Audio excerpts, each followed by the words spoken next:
이게 도대체 어떻게 된 일일까? 정말 워싱턴 정가도 발칵 뒤집혔죠. 만약에 우리가 대비를 잘한다면 이게 또 기회가 될 수도 있거든요.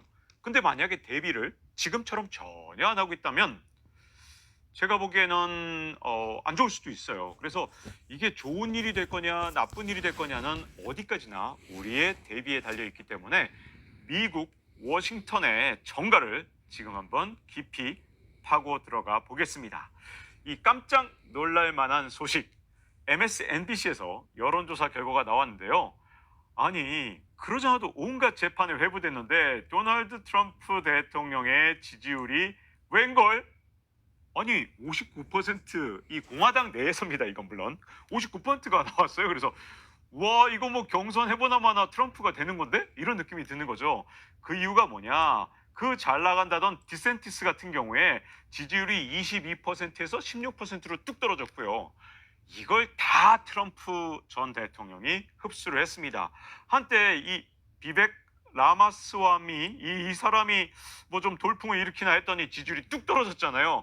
그러면서 트럼프 전 대통령의 이 지지율이 그야말로 떡상하는 모습, 이런 모습을 볼 수 있기 때문에 와, 지금 이 미국 경제, 미국 정치, 이게 전부 다 트럼프 전 대통령이 어떻게 되느냐에 따라 엄청난 변화, 지금 다들 이야, 이거 되게 궁금해하고 있습니다. 자, 근데 일단 뭐 공화당 내에서 후보가 되는 건 그렇다 치고 만약에 바이든 대통령하고 붙으면 어떻게 될까? 바이든 대통령은 현역이잖아요. 트럼프 전 대통령이 과연 이길까 질까 많은 궁금함이 있었는데 지금까지 여론조사는 바이든 대통령이 지기는 졌습니다. 한 1에서 2%포인트 지긴 졌는데 최근에 깜짝 놀랄만한 여론조사가 나왔습니다. 워싱턴 포스트 그리고 ABC가 조사를 했는데 차이를 한번 보세요. 42대 51입니다. 아니, 이거 어떻게 된 거야 이거? 아니, 이게 거의 10%포인트 가까이 차이가 나니까 야, 이게 무슨 일이지? 워싱턴 포스트 깜짝 놀랐는지 이 조사에 조금 문제가 있을 수도 있고 뭐 이러면서 자기들 조사를 자기가 약간 자기들도 놀래는 그런 모습을 보여줬거든요. 그래서 물론 지금까지의 차이가 한 1에서 2%포인트였으니까 이 차이가 사실 일시적인 차이일 수도 있지만 어쨌든 방향성이 중요한데 트럼프 전 대통령의 인기가 분명히 심상치 않은 건 분명한 사실인 것 같습니다. 자, 근데 트럼프 전 대통령 이거 지금 91개의 혐의, 아니 진짜 한두 개는 아니고 지금 보세요. 이게 지금 91개의 혐의를 받고 있어요. 이게 정상적이라면 지지율이 떨어질 것 같잖아요. 그리고 재판도 지금 4개의 재판을 지금 받고 있습니다. 근데 이 트럼프 전 대통령 사법 리스크, 그게 뭔데? 진짜 트럼프 전 대통령 입장에서는 완전히 코웃음을 치를 만합니다. 왜냐하면 머그샷 찍은 거 보세요. 머그샷 보면 와, 진짜 이 자신감 있는 얼굴, 그뿐만 아니라 이 머그샷을 이용해서 선거에 이용을 하는데 어떻게 하냐면 이렇게 뭐 셔츠를 만든다든가 머그잔을 만든다든가 해서 이걸로 판매를 해서 또 엄청나게 모금에 성공했습니다. 그러니까 트럼프 대통령은 오히려 위기를 기회로 만들면서 지지율을 떡상시키는데 활용하고 있는 겁니다. 자, 근데 바이든 대통령은 도대체 이렇게 인기가 없냐? 현역 대통령인데 도대체 무슨 문제가 있느냐? 이 워싱턴 포스트하고 ABC도 자기들 조사를 100% 신뢰는 못하더라고요. 너무 심하게 차이가 나니까. 그럼에도 불구하고 어쨌든 이런 여론조사 결과를 받아들었으니까 분석을 해야 될 거 아니에요. 그래서 나름의 분석을 했습니다. 근데 그 분석이 뭐냐? 바이든은 지금 경제 또 이민 고령이라는 비판에 직면해 있다, 이 얘기입니다. 3가지 문제가 있어요. 그러니까 하나하나 좀 따져보면 사실 미국에서는요, 이 현직 대통령이 재선에 성공하느냐 못하느냐 이건 모두 다 경제에 달려 있습니다. 근데 미국 경제의 가장 큰 문제가 지금 인플레이션이죠. 아니, 임금도 오르는데 물가가 더 빨리 올라요.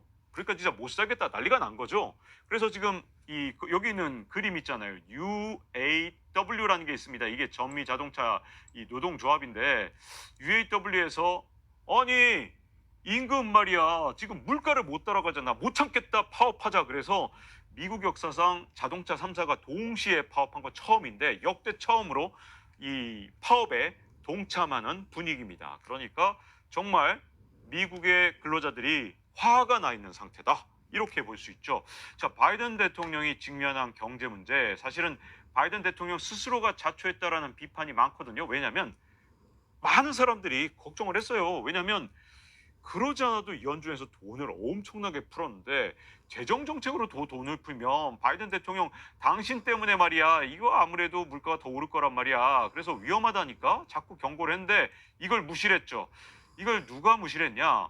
파월 연준 의장도 무시를 했습니다. 근데 이 사람은 뭐 어차피 공화당 때 처음 임명된 사람이니까 뭐 연임을 바이든 때 했다 하더라도 뭐 그래 뭐 내 잘못은 아니야 이럴 수 있겠지만 옐런 재무부 장관이 대표적이죠. 옐런 같은 경우는 완전히 인플레이션 온다는 사람들을 비웃었어요. 코웃음을 딱 치면서 야 인플레 뭐 제정신 아닌 소리 그런 소리 하지 마. 인플레 절대 안 와. 이렇게 큰 소리 땅땅 치면서 돈을 진짜 천문학적으로 푸니까 아니 진짜 그때만 해도 미국인들은 믿었죠. 아 그래 뭐 정부에서 그렇다는데 재정 정책으로 돈을 아무리 풀어도 인플레 안 온다니까 한번 믿어보자. 그랬는데 웬걸 인플레이션이 심해도 너무 심하니까 줄파업에 나선 겁니다. 근데 이게 예전하고 다른 게 노동조합의 힘이 그 어느 때보다 세거든요. 여러 가지 이건 이유가 있기 때문에 언젠가 제가 이 얘기는 조금 더 말씀을 드릴까 하는데 오늘은 바이든 대 트럼프 이 얘기 중심으로 해야 되기 때문에 계속해서 얘기를 이어가자면 자 이번에는 이민 정책입니다. 자 처음에 경제 문제 열받았어요. 두 번째 바이든 대통령한테 열받은 게 바로 이민 정책인데 사실은 바이든 대통령도 명시적으로는 이민에 대해서 아주 뭐 흔쾌하게 이민자를 받아들인 건 아닙니다. 뭐 어쨌든 이민자들에 대해서 특히 불법인에 대해서 미국인들이 워낙 경기를 일으킬 정도로 싫어하니까 표면상으로는 그래도 이민자를 막 특히 불법 이민자를 받아들이는 제스처는 하지 않았습니다. 근데 이게 조금 차이도 지금 미국인들을 완전히 분노케 만들었는데 그 중에 이제 대표적인 게 이 표입니다. 이 퓨 리서치 센터라고 미국의 아주 유명한 민간 연구소죠. 근데 여기서 내놓은 걸 보면 트럼프 때랑 바이든 때 크게 바뀐 게 있습니다. 불법 이민자가 국경을 넘어 들어오면 트럼프 전 대통령 때는 일단 추방을 했어요. 여기서 그래프를 보세요. 그래프를 보시면 이 비율이 거의 100%에 가깝죠. 한 90% 정도를 여기서 추방한 걸 볼 수 있습니다. 거의 다 추방을 했다. 이렇게 보시면 돼요. 근데 이게 점점 더 어떻게 했냐면 체포 쪽으로 간 겁니다. 이게 무슨 뜻이냐면 미국 국경을 넘다가 걸리면 예전에 트럼프 전 대통령 때는 무조건 미국 밖으로 쫓아냈는데 이걸 체포라고 이 사람을 쫓아낼까 말까 이렇게 자꾸만 법정을 왔다 갔다 하고 하면 어떻게 될까요? 미국에 남을 가능성이 조금 더 커지겠죠. 약간이라도 더 커질 거예요. 그러다 보니까 무조건 추방한 트럼프와 일단 체포하는 이 바이든 시절이 국경에서 대비하는 그 태세가 완전히 달랐던 거고요. 이게 또 이 불법 이민을 노리는 사람들한테는 영향을 준 거죠. 왜냐하면 불법 이민자들 입장에서는 야 이거 기회인데 이게 체포당하면 좋은 거 아니야? 이런 생각을 하게 되잖아요. 그래서 국경에서 얼마나 나타나느냐 이걸 보면 트럼프 전 대통령 때는 야 이거 국경 넘어가봤자 이거 뭐 잡혀가니까 이거 뭐 바로 추방당하면 소용없잖아. 추방당하면 그러니까 별로 많지 않다가 바이든 대통령이 된 다음에는 야 일단 넘어가 보자. 야 체포가 되면 이거 혹시 미국에 남는 거 아니야? 이렇게 돼서 완전히 숫자가 바뀐 겁니다. 그러니까 이 미국인들이 생각할 때 바이든 대통령이 너무 무른 거 아니야 이거? 불법 이민자는 무조건 추방하던 트럼프 전 대통령이 그리운데? 이렇게 생각을 만들어낸 겁니다. 자 그리고 이제 두 가지 미리 말씀드렸죠. 경제 문제 악화됐다. 인플레이션으로. 그 다음에 이 불법 이민자 문제에 대해서 굉장히 열받아 있다. 그리고 세 번째 문제가 있습니다. 어떻게 보면 가장 큰 문제인데요. 바이든 대통령이 너무 나이가 많다. 이렇게 미국인들이 생각하게 됐다는 겁니다. 여기 이제 그림을 보시면 바이든 대통령이 넘어져 있는 모습이 있습니다. 이게 왜 넘어진 모습이 이렇게 돼 있느냐? 그 이유가 이 2023년 6월 공군사관학교 졸업식에서 쿵 하고 꽈당 넘어진 거예요. 이 핑계는 모래주머니에 걸렸다 이러지만 대통령이 이렇게 완전히 넘어서서 잘 일어나지 못하는 모습이 생중계가 되니까 이 바이든 대통령이 너무 늙은 거 아니냐 이런 비판의 목소리가 지금 굉장히 큰 겁니다. 그래서 바이든 대통령이 너무 늙었다라는 대답에 74%가 답변을 했고요. 트럼프 전 대통령의 사법 리스크, 재판이 4개나 되는데 그거에 대한 우려는 62% 이렇게 차이가 난 겁니다. 그래서 트럼프 전 대통령이 바이든 대통령의 과당 소식에 뭐라고 말했냐가 진짜 중요한데 이게 왜 중요하냐? 트럼프 전 대통령의 여유가 느껴지거든요. 이 소식을 딱 그때 2월 달에 전해 들었어요. 그랬더니 트럼프 전 대통령이 아유 나이가 많으면 좀 그럴 수도 있지 뭐 나도 뭐 미끄러질 뻔하고 뭐 그러기도 했어 이러면서 진짜 여유 있게 나섭니다. 그 얘기는 무슨 말이냐? 트럼프 전 대통령이 정말 이게 바이든 대통령의 최대 약점을 아니까 거꾸로 트럼프 전 대통령답지 않게 뭔가 그런 공격하지 않고 에이 뭐 나이가 많으면 그럴 수도 있지 이런 식으로 나온 거예요. 어떻게 보면 약점이 뭔지 아니까 더 여유 있게 나서는 그런 모습을 보여준 거죠. 그래서 이 세 가지 문제 때문에 바이든 대통령보다 트럼프가 낫다라고 생각하는 사람들이 생각보다 많긴 합니다. 자, 근데 이게 어쨌든 이게 최근에 나온 워싱턴 포스트 이것만 지금 지지율 격차가 엄청 크고 한 1, 2%포인트 정도 트럼프가 많은 정도 그러니까 살짝 앞서는 여론조사가 좀 더 많아요. 근데 이제 방향성 측면에서는 트럼프가 자꾸 인기 돌풍을 만드는 게 아니냐 요런 정도로 해석을 좀 할 수 있는데 근데 문제는 이런 겁니다.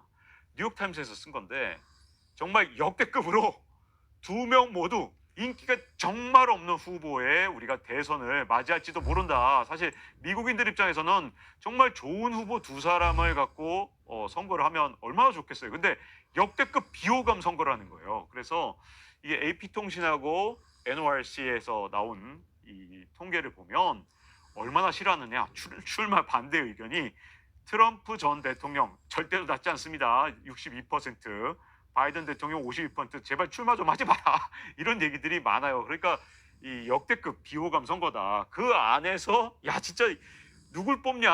하이 그야말로 진짜 아무도 안 뽑을 수 없으니까 그래 그래. 근데 진짜 이 사람이라도 뽑아야지 이렇게 생각하는 사람이 의외로 많다는 거죠. 물론 트럼프 대통령에 대한 진짜 열렬한 지지자 물론 있고요. 바이든 대통령에 대한 열렬한 지지자도 있지만 반대편에 있는 사람들은 극도로 혐오하는 이런 진짜 양극단으로 갈라진 미국의 지금 현재 정치 상황은 예전하고 다르게 조금 진짜 미국 같지 않아요. 정말 그야말로.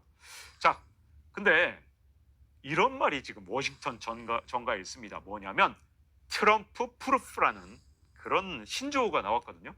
트럼프 당선에 대비해라. 왜냐면 트럼프 전 대통령이 워낙 이게 뭐랄까 상식을 뛰어넘는 정책들이 나오다 보니까 트럼프 전 대통령이 혹시라도 재선에 성공할 경우에 지금 지지율은 웬만한 여론조사에서 다 트럼프가 더 높아요. 살짝이라도 동률인 게 하나 있고 거의 대부분 다 높습니다. 그러다 보니까 야 이거 트럼프 대통령이 다시 당선되면 어떡하지? 라는 그런 대비책을 지금 현재 고민하고 있는 겁니다. 그래서 이 트럼프 프루프라는 말이 나올 정도로 트럼프 전 대통령의 정책들이 아주 놀라울 정도인데 일단은 미국 국내 정책부터 한번 보면 반이민 정책 훨씬 더 강하게 하겠다는 거예요. 왜냐하면 바이든도 반이민 정책 꽤 쓴 편이거든요. 그러니까 이거보다 더 강해야 되니까 아예 그냥 진짜 초강력 반이민 정책을 쓰겠다 이렇게 얘기하는 거고 동맹국하고도 무역 전쟁할 판이고요. 전기차 정책을 폐기하는 거고 야 이거 한국하고도 진짜 밀접하죠. 그리고 대외 정책 분야에서는 러시아하고 우크라이나 전쟁을 몇 시간 만에 종식시키겠다. 그리고 타이완 방어에 공짜는 없다. 이렇게 5가지 정책들을 얘기할 수 있는데 요걸 하나하나 좀 들어가 보면요. 자, 먼저 트럼프 이민 정책에서 불법 이민자들에 대한 정책 와 진짜 셉니다. 진짜 세요. 악어 먹이로 주자. 이게 지금 진짜로 나온 얘기입니다. 이게 지금 제가 만든 얘기가 아니고요. 트럼프 전 대통령의 SNS에 야 문제 다 해결됐어. 불법 이민자 문제 다 해결했어. 내가 해결했는데 그게 뭐냐?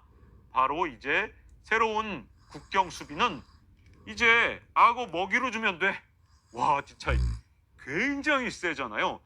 이 사진 직접 트럼프 전 대통령이 올린 겁니다. 그러니까 진짜 깜짝 놀랄만 하죠. 근데 이 정책에 대해서 사실 우리가 미국 정책인데 왈가왈부할 수는 없죠. 아니 뭐 그걸 미국인들이 원한다면 그런 정책으로 가야겠죠. 그런 트럼프 전 대통령을 다 지지한다. 그러면 뭐 그건 미국 정책이지 우리가 이게 옳은 정책이냐 아니냐를 얘기할 수는 없을 것 같습니다. 근데 문제는 미국 경제에 어떤 영향을 미칠 것이냐 이건 좀 봐야 되는데 여기 지금 사진에 있는 사람이 레리 핑크라는 사람입니다. 이 바로 블룸버그에 나와서 레리 핑크가 한 말인데 이 사람이 뭐라 그랬냐면 트럼프 전 대통령이 취임한 다음에 미국 경제에 인플레이션이 고착화됐다. 그 이유가 뭐냐면 적어도 200만 명의 노동자가 부족하게 됐는데 그 이유가 트럼프 전 대통령 때 워낙 강경한 반이민 정책을 써서 지금 노동력이 너무 부족한 현상이 바이든 때도 계속되고 있다.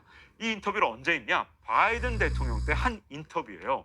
그런데 트럼프 전 대통령이 다시 돌아와서 정말 I'll be back 하고 돌아와서 이제 돌아오겠다는 거 아니에요 지금?